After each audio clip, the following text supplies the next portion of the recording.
Buenas tardes y un saludo para toda la audiencia. Soy Nicolás Moraz y hoy realizaré una entrevista que sin duda les resultará muy interesante y muy fructífera.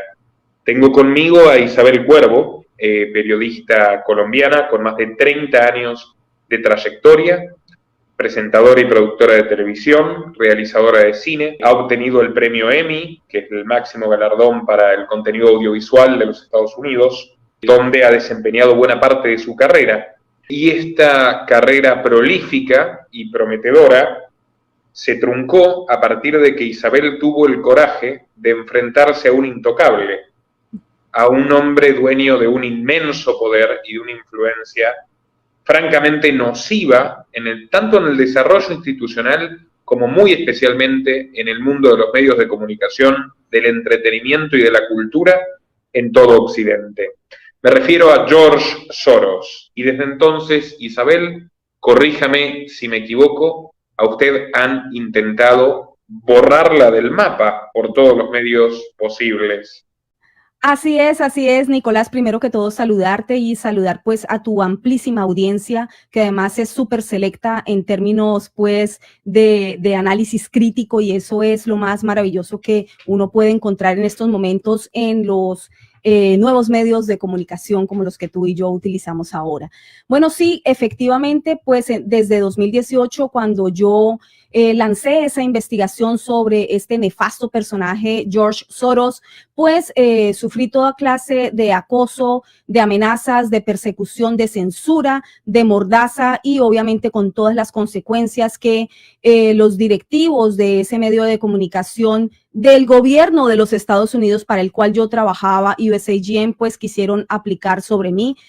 Siguiendo órdenes directas de George Soros, en este momento ya lo puedo decir con certeza, después de que a mí me retiran no solamente del trabajo, que es lo menos grave, sino que comienzo a sentir todo este tipo de amenazas, de persecución, de acoso y de mordaza, pues comienzo a hacer lo que un periodista de investigación siempre hace, y es ir al fondo del asunto, investigar mi propio caso. Al encontrarme pues increíblemente con cartas directas de las directivas de USAGM, entidad del gobierno, agencia de noticias del gobierno de los Estados Unidos, dirigidas a este magnate falso filántropo George Soros. Y te lo digo así, Nicolás, porque bueno, obviamente en el 2018, cuando yo presenté esa investigación basada en quién era George Soros, pero sobre todo el énfasis de la investigación del reportaje especial era poder mostrar esas líneas de manipulación en Latinoamérica, específicamente en ese triángulo tan importante a nivel geopolítico hoy, que es Cuba, Colombia y Venezuela. Colombia especialmente con sus vínculos con organizaciones no gubernamentales a las cuales les hace llegar montos, como es usual en él, y medios de comunicación independientes que también reciben montos de la Open Society Foundations de Soros para pues seguir su propia línea de pensamiento y llevar a cabo pues toda la agenda ideológica que él tiene planificado montar a lo largo y ancho del mundo. Planificación que va muy bien, y en Colombia con vínculos entonces estas organizaciones y medios de comunicación con aquellas terribles, nefastas, dañinas guerrillas, y abro y cierro comillas, porque todos ya sabemos que esas guerrillas de las FARC, del ELN en Colombia, pues no son más que en este momento carteles de narcotráfico. Las FARC siendo hoy el cartel de narcotráfico más grande del mundo. Todas estas organizaciones siguen estas mismas líneas de pensamiento, líneas temáticas, líneas de aceptación de este tipo de trabajo de estas organizaciones guerrilleras. Me permite hacer un paréntesis para una comprensión más amplia de la audiencia. Usted no hizo un informe típico sobre George Soros, ni abordó información de público conocimiento. Usted reveló las relaciones entre la fundación de George Soros, la Open Society Foundations, y distintos medios de comunicación en Colombia que a su vez están integrados por exterroristas que formaron parte de estas organizaciones asesinas y que por supuesto siguen, pese a todos los acuerdos de paz, entre comillas, siguen manteniendo en el terror y en la inestabilidad a los colombianos. Esto es muy importante, porque George Soros, cuanto menos, desde que a principios de la década del 90 protagonizó la quiebra del Banco de Inglaterra, tiene muy mala fama. Tiene muy mala fama mundial y se lo conoce incluso también por las tramas se lo conocía por las tramas de corrupción en los países de la esfera soviética, que posterior a la caída del muro. Luego, bueno, es pública también su injerencia en los temas culturales en Occidente, a favor del feminismo, a favor del ecologismo radical, pero nunca nadie se había atrevido a señalar los vínculos de Soros con el terrorismo, que es un tema de extrema gravedad. Y usted lo hizo con fundamentos, y lo hizo, corríjame si me equivoco, en Televisión Martí. Correcto, Televisión Martí, que pertenece a USAGM, que es de la que te estaba hablando, la gran organización gubernamental, agencia de noticias de los Estados Unidos que distribuye información pues a todas partes del mundo, y Radio y Televisión Martí es el buró de noticias en español para Latinoamérica, con gran énfasis en Cuba, para justamente poder lograr que esa isla en este lado del mapamundi, ¿no? Por decirlo así, pues que se conserva o persiste en conservarse en lo que es las dictaduras comunistas y este tipo de nefasto gobierno, bueno, pues entonces hay que entregarle información plural, diversa, minuciosa sobre lo que ocurre fuera de esa isla, lo que ocurre en el mundo, incluso lo que ocurre dentro de esa isla, porque ellos están absolutamente privados del derecho a la información y del derecho a la libertad de prensa y de expresión. Bueno, irónicamente, yo como periodista en Estados Unidos, trabajando para esa agencia de noticias, a quien, bueno, le llevaba trabajando ya bastantes años más, llevaba cerca de 6, 7 años, si no estoy mal, ya la memoria ya no me acuerdo con exactitud, pero más o menos llevaba unos 6, 7 años, a la agencia a la cual le entregué un premio Emmy, los hice merecedores de un premio Emmy justo por investigación periodística en la categoría de preocupación social en el 2015. Bueno, a esa misma periodista fue a la que amordazaron y sometieron a investigación federal por haberse atrevido a hablar del sacrosanto George Soros, que como te digo, pues después investigación federal. O sea, usted terminó investigada policialmente por un programa. Una investigación federal que me abren porque, como te digo, esta es una agencia de noticias del gobierno federal y yo era empleada federal, bueno, en cargo de periodista que trabaja para una agencia de noticias. Bueno, entonces ellos lo que se les ocurre es, para acabar de amedrentar y evitar que uno siga hablando y agache la cabeza y diga sí, sí, me equivoqué y acepte todas las mentiras, que de hecho la agente federal, la investigadora federal, escribió toda clase de mentiras en ese reporte, y pues que yo obviamente no solamente no firmé, no solamente no acepté, sino que demostré la falsedad de toda esa información. Bueno, pues ahí eso es un gran ejemplo para uno darse cuenta cómo el Deep State funciona definitivamente muy, muy bien aquí en los Estados Unidos, desde este tipo de agentes federales que mienten en organizaciones de comunicación como esta hasta mucho más arriba, ¿no? Esta organización pertenece al Departamento de Estado. Yo trabajaba, era pues una empleada federal para el Departamento de Estado. Imagínate lo que hay de allí hacia atrás, toda la pudredumbre en cuanto al Deep State. Pudredumbre que después pude, pues obviamente, como te digo, al investigar mi propio caso, darme cuenta de muchas otras cosas, descubrir con nombre y apellido y cargos específicos cómo se mueve ese Deep State, y que estoy en este momento plasmando en un libro que espero terminar pronto. Es asombrosa la trágica ironía por partida doble. Primero, de que queda claro que en los Estados Unidos los periodistas y el ejercicio de la libertad de expresión obtienen, cuando tocan intereses específicos, el mismo tratamiento que en una dictadura comunista. Exactamente, entonces defendiendo la libertad de expresión, pero amordazando a su propia periodista, ¿no? Porque entonces resulta que hay temas intocables, personas intocables, fuentes que están aprobadas y fuentes que no están aprobadas. Yo lo advertí entonces desde 2018 con ese reportaje, porque primero hice pues obviamente todo un perfil de este George Soros para que la gente lo conociera, porque en Europa era ampliamente conocido dado los ejemplos que tú mismo acabas de dar, cuando lo de la quiebra del Banco de Inglaterra también fue procesado en Francia por cuestiones no muy claras o bastante turbias en términos económicos, porque no se puede olvidar que George Soros pues vive de esto, ¿no? Es un gran especulador financiero que, bueno, vive aquí en los Estados Unidos, goza de esta democracia, pero no es un secreto ya para nadie de cómo trata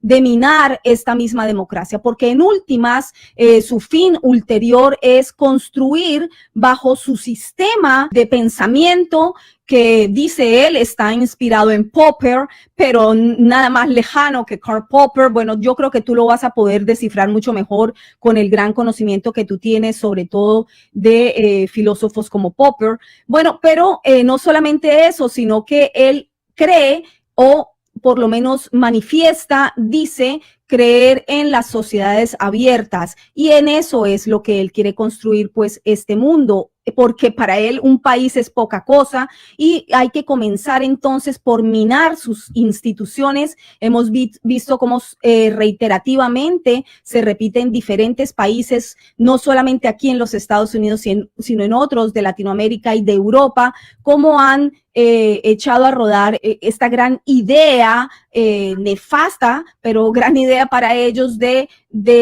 desfinanciar la policía, de quitarle la autoridad a la policía, de que la población pierda entonces la confianza en sus propias instituciones, no solamente la policía. Son mecanismos repetitivos de ingeniería social que él hace aplicar en diferentes países a lo largo y ancho del planeta, y lo logra pues por medio de la estructura, la gran estructura o la gran red de organizaciones no gubernamentales y medios de comunicación que tiene regados a lo largo y ancho del mundo, porque pues con dinero, como un multimillonario, como un gran potentado, se logra comprar no solamente las líneas editoriales, sino también las conciencias, ¿no? Hemos perdido ya lo que es la línea editorial, incluso de grandes medios, o como yo les llamo, los medios hegemónicos de comunicación, que siempre uno los tomó como referencia, pero que ahora dejan muchísimas dudas, como el New York Times, como el Washington Post,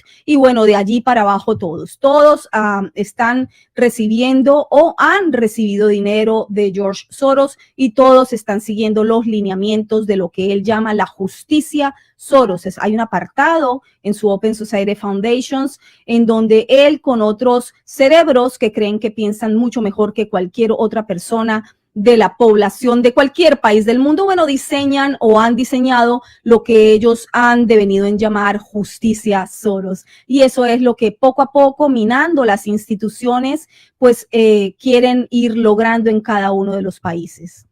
Lo que, bueno, nosotros entre colegas, y por cierto que hemos tratado este tema con bastante incisividad, por así decirlo, entendemos perfectamente este modelo de negocio, pero para quien no lo entienda se puede resumir fácilmente en modificar las reglas del juego para ganar dinero. O sea, el negocio de la filantropía es generar el propio marco de políticas y de regulaciones que le permitan a las empresas de estos personajes o a los movimientos bursátiles de estos personajes obtener mayor rentabilidad.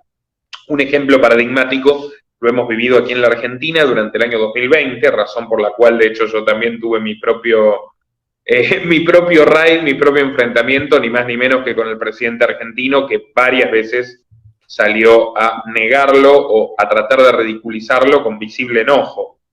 Aquí, George Soros, cuyas organizaciones, mientras él hacía esto, ya estaban estableciendo convenios oficiales con el Ministerio de Educación de Argentina, con distintas instituciones gubernamentales, pacta con Alberto Fernández para facilitarle nuevas líneas de crédito y reestructuración de la deuda argentina, a cambio de extender el que sufrió la población, que fue el más largo del mundo en la Argentina. Profundizó dramáticamente la crisis económica y ha generado una situación donde tenemos casi 50% de pobres y 3 de cada 4 niños en los alrededores de la ciudad de Buenos Aires no comen todos los días. Lo que es la catástrofe humanitaria más grave que ha padecido la Argentina, peor aún que la crisis del 2001. ¿Qué obtuvo a cambio Soros? Y esto lo quiero remarcar, digamos, fundamentalmente, una ganancia extraordinaria, no solo avanzar sobre la legislación, conseguir la aprobación de lo que era una gran obsesión de él, fundamentalmente una ganancia extraordinaria a través de su principal empresa en el país, que era Ualá, el banco digital que emite tarjetas digitales sin requisitos y que permite bancarizar y fiscalizar a los pobres.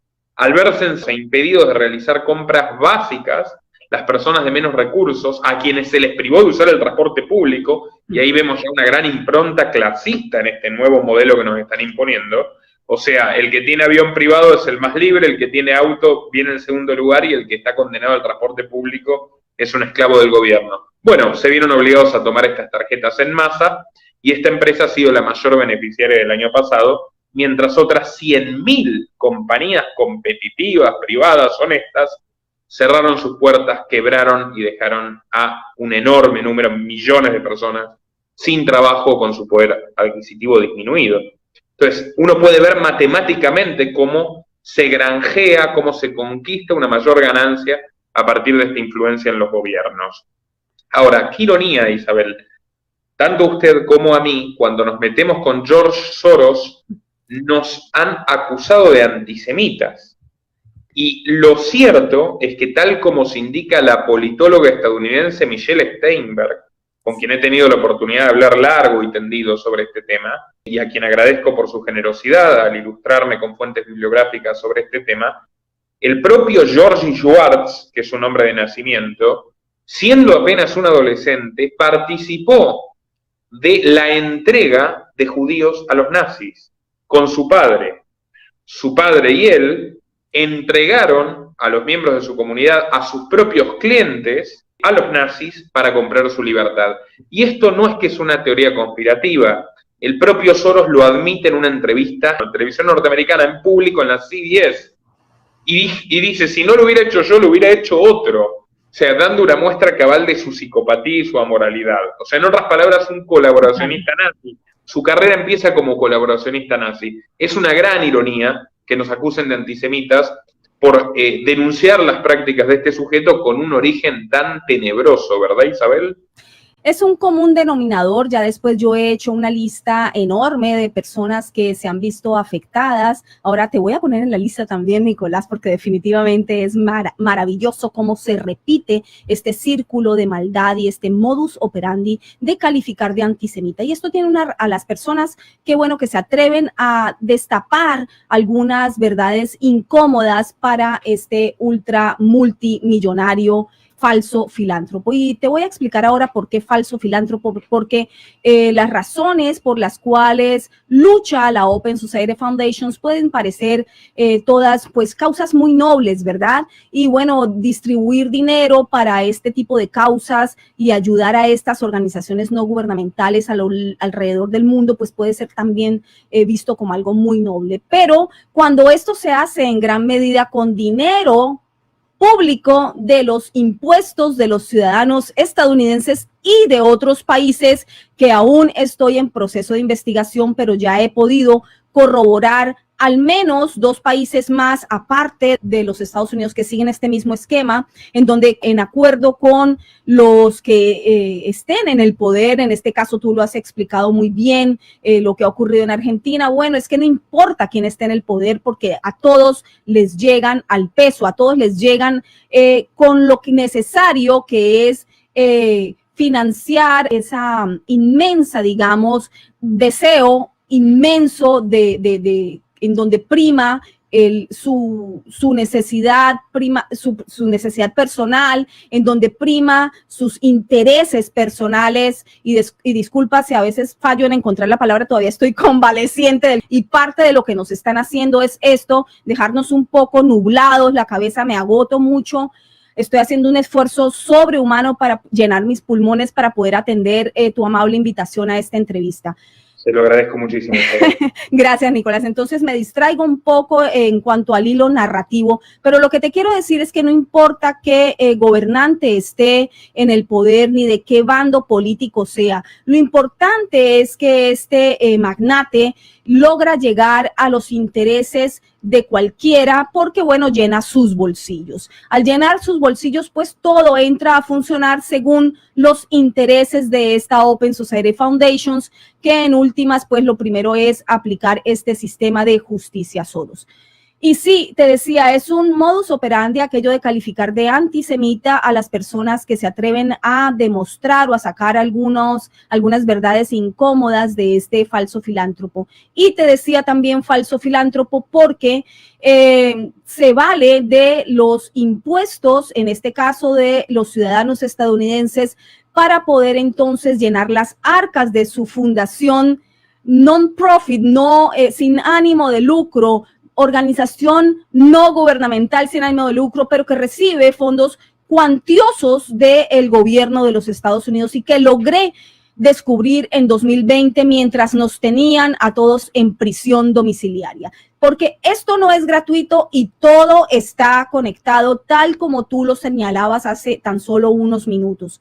Todo está conectado, no es gratuito ni es casual que haya venido esta de China, haya recorrido el planeta, haya atacado con gran ahínco a toda la sociedad occidental y nos haya llevado a todos, como te decía, en prisión domiciliaria desde Italia, España, Francia, Alemania, Estados Unidos, y de allí para abajo siguió toda Latinoamérica y todo el mundo siguiendo las órdenes de aquellas organizaciones transnacionales como la ONU, ya hoy tan absolutamente puesta en duda. Es una dictadura de la opinión, del pensamiento único, en donde se nos está negando como humanidad el derecho a disentir, el derecho a pensar diferente, el derecho a poder contraponer opiniones, que en últimas pues es justamente lo que hace que nosotros evolucionemos como seres pensantes, la contraposición de ideas.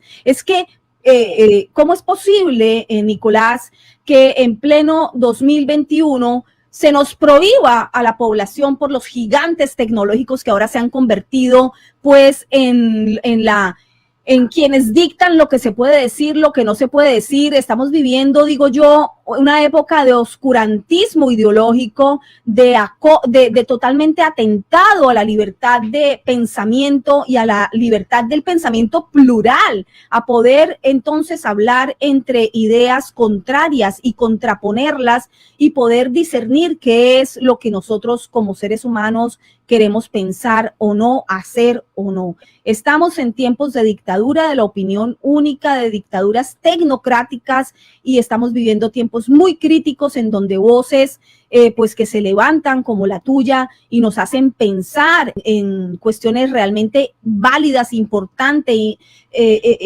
instructivas en términos de raciocinio, de hacia dónde va el mundo, pues son supremamente importantes e imprescindibles. Isabel, ¿usted observa vínculos entre George Soros y los lobbies relacionados en Colombia con los estallidos de este año, las protestas y bueno, el clima general de discordia social que atraviesa su país natal? Sí, efectivamente, Nicolás, así es, y de hecho lo dejé publicado también en mi canal de YouTube, al cual pues invito amablemente, si me lo permites, que pasen por allí. Lleva mi mismo nombre, Isabel Cuervo. Allí van a poder encontrar no solo, gracias Nicolás, no solamente esta investigación que tú me preguntas, sino el famoso reportaje censurado, porque yo me niego a retirarlo, aunque tenga una orden federal desde el 2018, y no lo voy a retirar. Lo han borrado de los medios de comunicación para los que yo trabajaba en el gobierno, lo han desaparecido, pero no lo pueden desaparecer de mis redes. Allí está, se llama Reportaje Completo George Soros, publicado desde entonces, desde el 2018, cuando lo saqué al aire, recorrió el mundo por, bueno, gracias a muchos colegas que lo redistribuyeron, incluso muchas personas en Latinoamérica, en Europa, en otras partes, hicieron programas con este mismo reportaje, dándolo a conocer por, bueno, que hacía un recuento no solamente de quién era Soros, sino, ya te digo, cuál era su influencia en Latinoamérica, de lo cual poco o nada se sabía. Allí está también este otro reportaje o esta otra investigación que realicé justamente en 2020, cuando las protestas violentas que surgieron en Colombia, teniendo un gran paralelismo con las ocurridas en Estados Unidos. De hecho, cuando estalló aquí, cuando hubo ese estallido social aquí también en Estados Unidos. Sí, correcto, cuando fueron abiertamente financiadas por la Open Society, que le soltó a los feministas, le soltó a Right Matters, etcétera.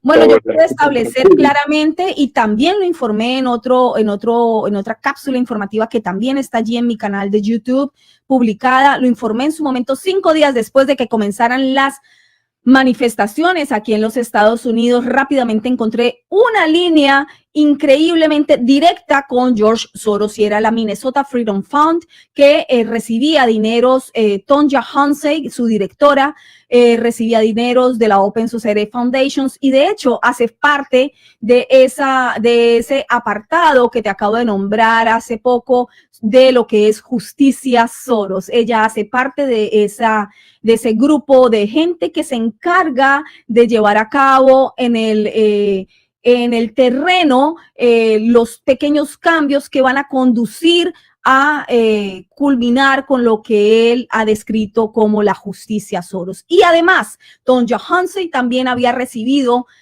a finales de 2019 un dinero para llevar a cabo en 2020 toda una campaña de reconstrucción o de petición de manera como ellos lo saben hacer desde la Minnesota Freedom Funds, exigiendo los cambios que ellos creen pertinentes. Entonces, bueno, ahí está esa línea de financiamiento, la demostré, puse los documentos en pantalla, nombres, apellidos, todo las líneas de conexión con la Open Society Foundations. Después ocurre, meses después, lo de Colombia, con grandes paralelismos que, como lo que ocurrió aquí pues en Estados Unidos cuando el caso de George Floyd, que es lo que te acabo de narrar, y cuando comienzan esas manifestaciones. En Colombia fue con un señor de apellido Ordóñez, que también tiene un enfrentamiento con la policía. También la policía que en ese momento tuvo ese altercado con él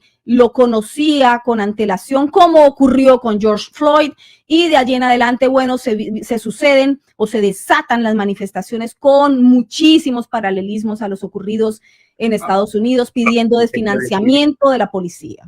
Que Iván Duque fue muy obediente implementando las políticas y también ha aumentado los impuestos, y también es un mandatario modélico para la Agenda 2030. Por lo tanto, sorprende que incluso a un político no le resulta reactivo a sus líneas fundamentales de ingeniería social, aún así también están dispuestos a tumbarlos, porque al fin y al cabo ni siquiera es una cuestión con los políticos, es una cuestión de fractura y de manipulación social. Me olvidé preguntarle algo, que como le había dicho, 2 ironías trágicas. Una era, bueno, precisamente que usted obtuvo el tratamiento como si fuera una periodista crítica en un país comunista, trabajando para un medio que supuestamente debía combatir al comunismo. La segunda ironía, en la cual también incluyo a la profesora de George Mason University, Guadalupe Correa Cabrera, que yo sé que usted la conoce y que valora mucho su trabajo, Soros se ha convertido en un cuasi monopolista de los movimientos de género, de la causa feminista a nivel global, a la cual inyecta fondos incesantemente. De hecho, recientemente se reestructuró la Open Society, ya prácticamente solo financia movimientos ecologistas que hablen del cambio climático y la cuestión de género, la cuestión feminista. Irónicamente, han terminado linchando, persiguiendo, acosando e intentando humillar a 2 mujeres, entre muchas otras, ¿no? Usted y Guadalupe. A 2 mujeres hispanas, migrantes, mujeres. En Estados Unidos. O sea, supuestamente el objetivo de protección máxima de estas organizaciones cuando se convierten, por ejercer el pensamiento crítico y el libre albedrío, en un obstáculo para sus planes, cuando empiezan a estorbar, hay que exterminarlas, claro, incluso en el peor de los planos, ¿no? Físicamente. Usted dijo, ¿ha llegado a temer por su vida, Isabel? Bueno, yo pensé que no, yo de hecho salí de Colombia, yo era reportera de guerra, cubrí mucha guerra en Colombia, así que conozco las entrañas de la guerra en Colombia y cubrí pues bastante de Latinoamérica, esas eran mis fuentes. Pero como reportera de guerra pues pude conocer muy bien lo que eran los bandidos, ¿no? Por dentro. Por eso conozco muy bien esas falsas llamadas guerrillas que te nombré en un inicio, FARC y ELN. Conozco muy bien el nivel de maldad, de crueldad a las que pudieron llegar, ¿no? Y todavía siguen activas. Muchas personas creen que no, por el falso Nobel que le dieron pues a Juan Manuel Santos en su momento, por la falsa paz que fue a vender. Si se lo dieron a Obama, bueno, se lo van a dar a Santos.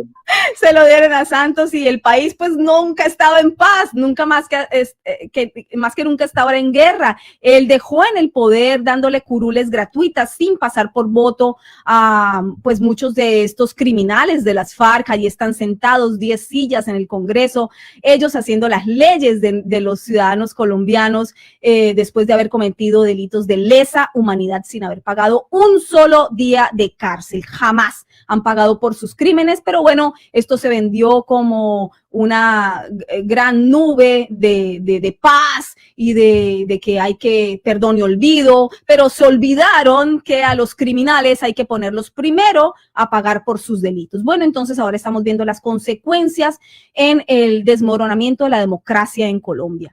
Eso es lo que estamos viendo. Todos se olvidaron de las víctimas. Claro. ¿Cuántas son? ¿Hay un número estimado? Porque la FARC es una pesadilla que no termina, empezó en los años 50. O sea, es terrible. Lleva más tiempo azotando a Colombia la FARC que los Castro parasitando Cuba. Correcto, correcto. Cuba, 60 años y bueno, no se puede olvidar que todas estas supuestas guerrillas pues se nutrieron en cuanto a ideología justamente con Fidel Castro, ¿no? En Cuba. No se sabe, de hecho, te digo, no están desmontadas, han dejado un brazo armado en el monte y un brazo haciendo leyes y deshaciendo en el Congreso. Bueno, se han montado dos justicias, una que se llama la Justicia Especial para la Paz, que de justicia no tiene nada, porque es un tribunal con gran anuencia a perdonar a los delincuentes y a condenar, por ejemplo, a los militares que han tenido que luchar durante más de medio siglo en contra de estos bandidos que son, pues, lo que te digo, el mayor cartel de narcotráfico del mundo. Estos narcoterroristas sentados en este momento imponiendo sus normas, gracias a Juan Manuel Santos, al que le dieron el Nobel de Paz. Así que, bueno, sí, retomando tu punto, es muy importante. Somos justamente el perfil, mujeres, migrantes, hispanas, que deberíamos ser defendidas por las mismas causas que este súper poderoso George Soros pues dice defender. Pero no es así, cuando hay que fusilarnos, pues se nos fusila. Entonces te decía, sí, cubrí mucha guerra, salí de Colombia, tuve que salir de Colombia de un día a otro sin pensarlo, sin planificarlo, porque bueno, cada vez se me cerró más el círculo y tuve varias situaciones bien conflictivas de seguridad personal y de atentados. Terminé aquí en los Estados Unidos, donde nunca imaginé estar ni nunca imaginé vivir, pero país al que le agradezco porque me ha dado grandes satisfacciones en lo personal y en lo profesional, confirmando pues que uno puede sorprenderse en el camino y en el recorrido de la vida.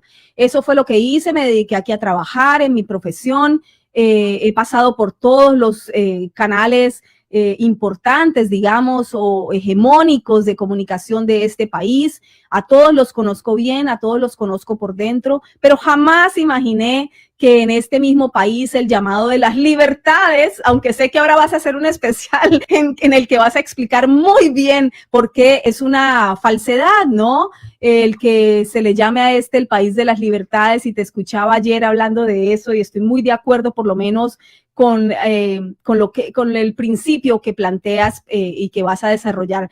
Voy a estar muy pendiente para escucharlo. Pero bueno, se supone que en este país de las libertades y de la seguridad democrática, cuna de la democracia de Occidente, pues no iba a ocurrir algo así. Pues ocurrió y ha sido una gran sorpresa, ha sido no solamente una sorpresa, sino ha sido una gran decepción, pero eso ha llevado a que, bueno, la periodista investigativa, de investigación que hay en mí, pues se dedique a escarbar y a hurgar en otros apartados que jamás imaginé que iba a tener que escarbar, con descubrimientos realmente importantes a interior de lo que ocurre en los Estados Unidos en términos de gobierno.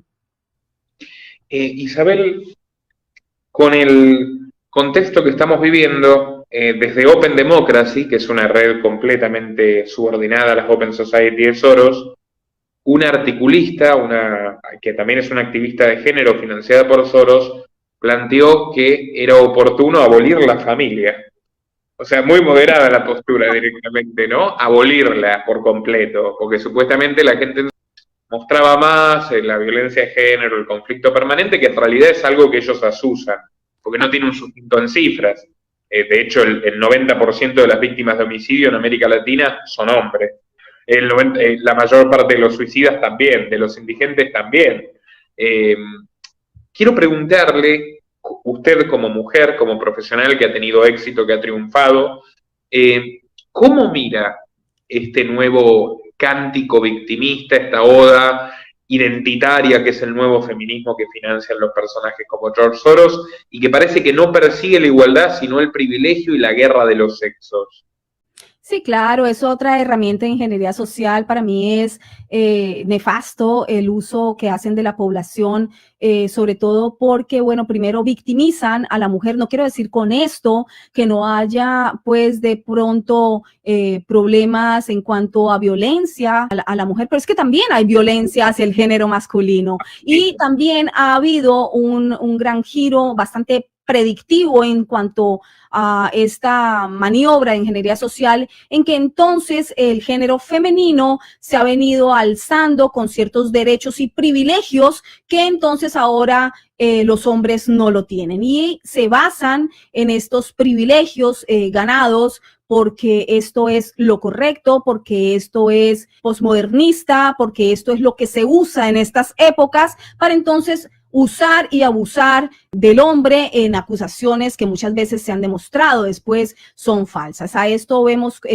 podemos dar como ejemplo las campañas que después también se volvieron mundiales del Me Too, en donde era evidente pues que hay muchos casos que pueden ser verídicos, que pueden ser importantes o para señalar como algo que no debería ocurrir, pero también es cierto que hay casos en donde ya se ha podido comprobar que son sencillamente la utilización de todo este movimiento para poder entonces abusar, ¿no? Abusar de esos privilegios que no deberían de tener, porque no entiendo cuál es la razón para entonces, si quieres unas relaciones o los géneros en términos igualitarios, lo cual también me parece espantoso, porque no tenemos por qué buscar el igualitarismo, ¿no?, entre los géneros cuando somos tan diferentes, pero entendemos bien que eso es una irrupción en cuanto a la relación natural que puede haber entre hombre y mujer, para después entonces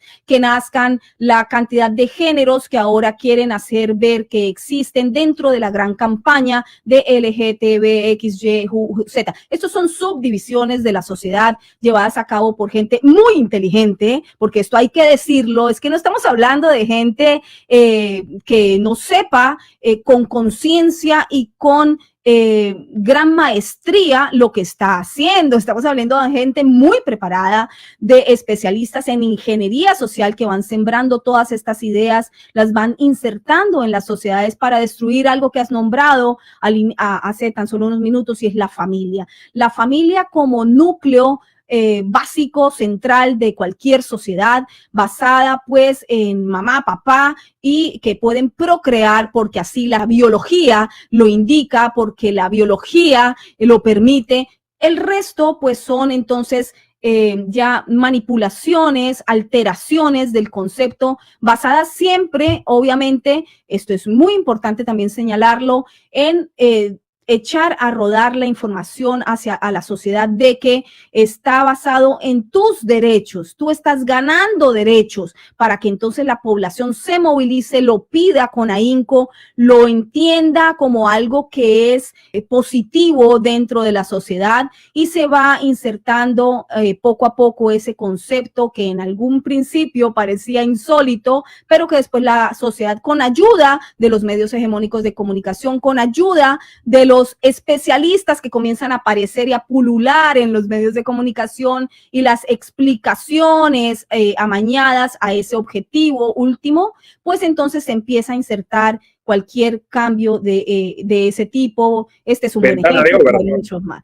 La ventana de Overton, sí, también logré hacer una síntesis de lo que era la ventana de Overton para poder explicar a la audiencia que amablemente me sigue, sigue mi trabajo y bueno, ahí está alojada también en mi canal de YouTube. La ventana de Overton, tú lo has dicho bien, es hacer pasar esa idea absolutamente insólita, imposible, ilógica, convertirla a lo largo del tiempo y de toda esa maniobra de ingeniería social en algo aceptable y finalmente convertirlo en ley. Ese es el fin, convertirlo en ley. Poderoso caballero es don dinero, decía Francisco de Quevedo, el poeta español. Isabel, actualmente tenemos la Argentina con un cuarto gobierno kirchnerista que se cae a pedazos, pero se mantiene en pie aún. O sea, valga la contradicción, tenemos el regreso del partido de Evo Morales a Bolivia, México, un primer presidente progresista, que es la izquierda de Larry Fink, de Bill Gates, o sea, es totalmente cooptado por la élite. En Nicaragua, en Venezuela, en Cuba se mantienen los regímenes autoritarios de siempre, pero lo que ha cambiado en el panorama es que en Perú, que es un país donde nunca gobernó la izquierda radical, ahora gobierna un partido marxista. En Colombia, donde nunca gobernó un partido de izquierda, Gustavo Petro, de la izquierda más radical de Colombia, es el favorito para las presidenciales, y en Chile también la izquierda ha protagonizado un avance formidable, ha forzado la reforma constitucional y también tiene amplias chances de conquistar el poder en sus vertientes más radicales y extremas. ¿Qué es lo que estamos viviendo? ¿Cómo interpreta usted? ¿Hay una nueva ola socialista en América Latina a partir del contexto mundial? Bueno, sí, hace tan solo una década atrás, tú sabes que tuvimos el mapa de Latinoamérica rojito. Pensamos que entonces ya habíamos salido de estos populismos abusadores de los pueblos, ¿no? Porque ellos hacen justamente lo contrario a lo que profesan. Pero los pueblos se demoran en entenderlo porque, como lo digo yo, es muy bueno el guión, pero muy mala la puesta en escena. Se demoran en darse cuenta. El guión es bueno porque cuando te venden solidaridad, ayuda social, cuando le dices al pueblo que todo se lo va a dar el papá Estado, cuando juegan al gobierno pues paternalista, pues les puede sonar muy bien. Puede parecer un buen guión, puede parecer algo comprable, ¿verdad? Y como tenemos unas derechas flojas o centroderechas que tampoco se definen mucho y no pelean sino por sus propios intereses, y como tenemos también políticos muy corruptos en Latinoamérica,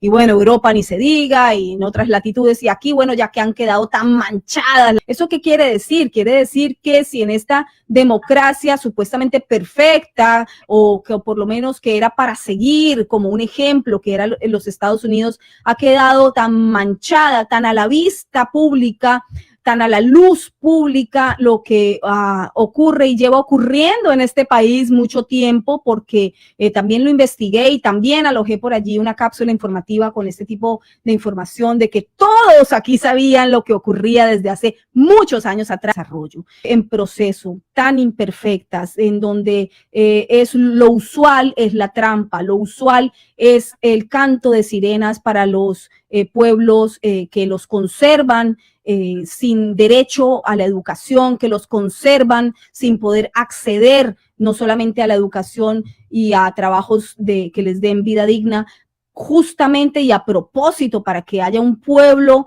que no pueda, que sea fácilmente manipulable, ¿no? Que no pueda contrastar, pensar más allá, contrastar ideas, pues entonces ese mismo pueblo es llevado por estos mismos cantos de sirena de estos populistas para entonces llevar a cabo el triunfo en las urnas de lo que antes se tomaba por guerrillas, como se tomó Cuba pues por Fidel Castro. Ahora no, ahora lo han perfeccionado, ahora en el siglo XXI lo que hacen es perfeccionarlo y basarse o aprovecharse de las democracias, de los sistemas democráticos, del orden establecido, de las instituciones, para falsamente entonces hacer todo este juego democrático y llegar al poder por medio de las urnas. Pero nada más descalificado hoy en día que las elecciones y el juego democrático. Así llegan para entonces sentarse en la silla del poder y no abandonarla jamás. Entonces ya obviamente van quitándose las máscaras y podemos ver el corte más dictatorial, que es justamente el que quieren aplicar. Pero no lo niegan, no niegan que son de corte socialista cuando quieren ser más blandos o directamente comunistas. Sí, eso le pasó a Perú. Bueno, eligieron esto con este candidato que para mí pues no fue más que el que mandaron al frente como imagen, como el maestro de escuela rural. Que cabalga, que sabe montar en un caballo. Claro, entonces pues esa imagen era muy, muy provechosa para cualquiera que maneje campañas políticas. Nadie lo ha visto leer de corrido, al maestro. Y pensar de corrido tampoco. Y también una pregunta. Usted ahora vive en Estados Unidos. Joe Biden llega, como usted ya reseñó perfectamente, rodeado de polémica. El 40% de los estadounidenses no reconoce su autoridad. Ha generado una situación con el reparto de subsidios que bien es cierto que le empezó Trump, pero lo ha continuado incesantemente en el tiempo, donde hay desempleados que no quieren buscar trabajo por primera vez en la historia de Estados Unidos.